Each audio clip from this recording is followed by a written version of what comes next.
વડોદરા શહેરમાં અમિત શાહનો આજે ભવ્ય રોડ શો યોજવામાં આવ્યો હતો, ત્યારે તંત્ર દ્વારા તે માટેની તમામ કામગીરીને આખરી ઓપ આપી દેવામાં આવ્યો હતો.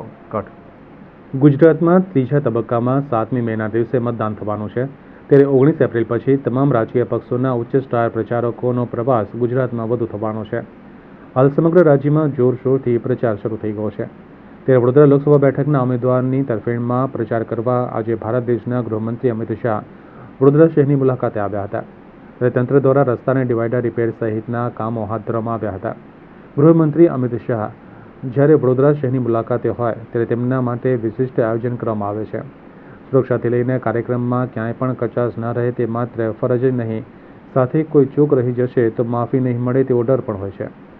શિસ્તના આગ્રહી ભાજપ પક્ષ સામે સરકારી વિભાગો, રાજકીય પક્ષ, કાર્યકરો વગેરે માટે સખત પરિશ્રમ કરી જ છૂટકો હોય છે. વડોદરા શહેરના પ્રતાપનગર રોડથી પાણીગેટ, માંડવી અને ન્યાય મંદિર સહિત જાડી ઝાકરા દૂર કરવાથી લઈને ડિવાઈડર પર નવા રંગરોગાન, નવી બાઉન્ડ્રી, કલરકામ અને રસ્તા પણ નવા બની ગયા છે.